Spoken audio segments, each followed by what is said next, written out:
Hello, honorable members of the clan. So let's talk about it. The part that I was waiting for, and I was hoping that an honorable member in parliament will ask this question about Shadrack Sibiya being present at the Senzo Meyiwa unaliving crime scene, and what was he doing there? Because at the time he was the head of Hawks, and what does Hawks got to do with a crime scene that is supposed to be in the hands of the South African Police Service? So he does clarifies that he was sitting at home in Pretoria minding his own business. He gets a call that Sensome has been unalived. This is about 7:30 when he was unalived, and then he arrives after midnight. But from what I understand, it was still around the early hours of Senzo's unaliving announcement. But yeah, it's his testimony in Parliament. And he says that when he got there, the crime scene was already cleaned, meaning Senzo Meyiwa's body was already taken. Remember, it was not taken by the South African Police Service and the morgue or whatever the case. He was driven to the hospital by the sister of Kelly Kumalo and all of that stuff. Now, the crime scene was already clean and processed and stuff like that. And because he says he's an expert in investigation, he was giving some kind of instructions. And I'm thinking, but you are a member of the Hawks and you are giving South African Police Service orders? That did not make sense to me. The squinky part of his voice at the end tells it all. You know, when a person lies, they squink. The voice, like, not at all. Anyways, I'm not going to bore you too much with my own thinking about that, but I am going to come back to you about that because I've got a lot in my mind. But I want you to hear it from the horse's mouth himself when he explains his presence at the Senzo Meyiwa crime scene. And please tell me, what do you think? Do you believe him? Unfortunately for me, I will pass on that one. And I'm sorry. Mm-mm. Konok Shamanzi there. Konok Shamanzi, and the explanation was not satisfactory to me at all. It was just conflict as well, conflict of interest in my head, as well as what were you doing? What business did you have as a head of Hawks there? Even if Senzo Mayor was a national asset, that's not your jurisdiction. That is not Shadrack Sibiya's jurisdiction. It is the South African Police Service jurisdiction.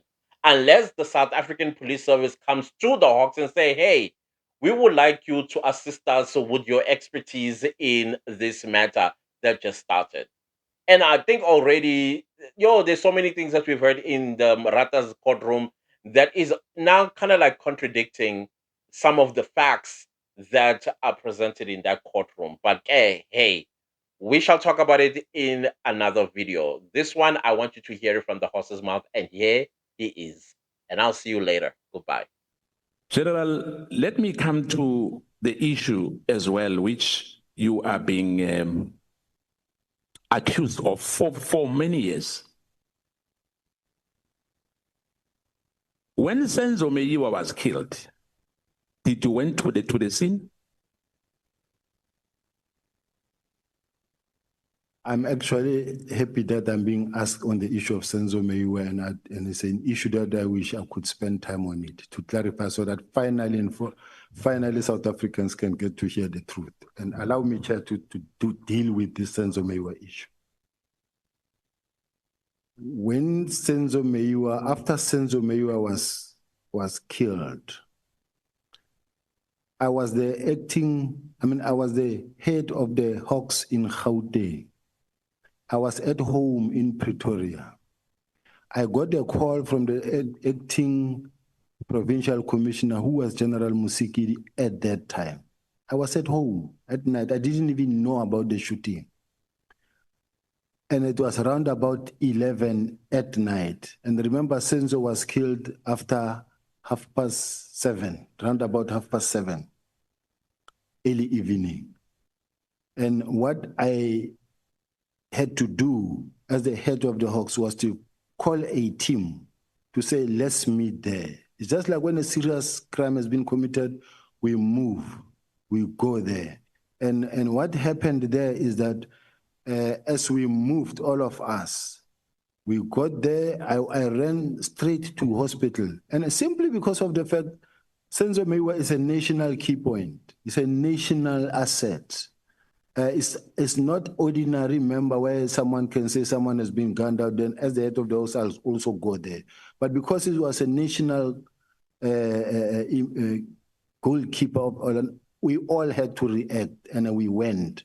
Even General Musikidi, who was the acting provincial commissioner, we all went and we met at the police station, at the hospital. When I got to the hospital, it was packed, even in the passage, even in the ward where he was lying motionless. And everybody was crying there. Even myself, I could not make my way through into the ward.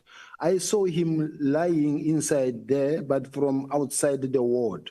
And then I realized that it won't work. I then said to General Musikidi, I will go to the house where now the investigation must start, because now the investigation process had to start. Now, for the investigation process to start, we then had to go to the scene of crime. When we get to the house where it happened, it was packed. Outside the yard, inside the yard, there was up and down movement in the house. I'm well trained when it comes to investigations. I'm 37 years doing what I'm doing. The very first thing is to take charge of the scene of crime. Mine was to give instructions and say, please secure the scene, preserve the scene. This is a scene of crime. Now the team had to make sure that they remove everybody on site to outside the yard so that it can be cordoned. The scene of crime can be cordoned. Remember, I arrived late at night when this thing happened, almost after 7:30, and the scene was already processed by the officials. It was processed, cleaned. The experts have done their work. Now, when I arrived there, I also found MEC Sizakele Nkosi Malobane and other generals were there. Now, ours, we come here as a fact-finding team. We come in here, we knock, we sit down in the sitting room. It's clean, there's no blood, there's no spotty that you can see, everything is in place. And then we sit, we listen, we ask questions, what happened? This one explained, this one explained, this one explained, this one explained. This is the normal course of attending to crime scene. The MEC was there also, we were all listening. And then from there, General Musikidi and them arrived from hospital to join us. There were other generals, including General Musikidi. We all listened. And thereafter, it was a question of, General, are you taking it or am I taking it? As the Hawks, do I take the matter to run with, or are you taking it? Then she said to me, the National Commissioner was Mayor Ria Pierre then said or suggested that this matter must be investigated by a team of experienced investigators. Now that already took us out of the way.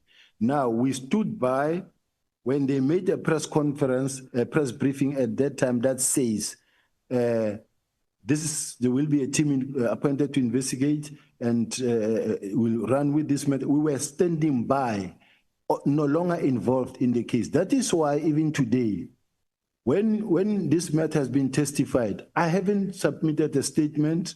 I haven't submitted I've never been called as a witness. It's almost at the end because I was not involved. I've seen messages that says I took $1 million and I did this, I shifted a firearm order. No. At what point would I have done that? So I just wanted to say to South Africans, I am not involved in the Senzo Meyiwa case. I've never done anything wrong. And there have been many teams, more than 10 different teams that were set to investigate this thing. I have done nothing that can actually cause the matter to be, not to be successful.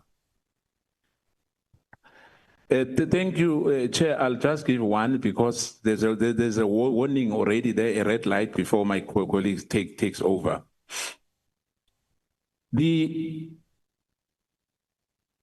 last one from me.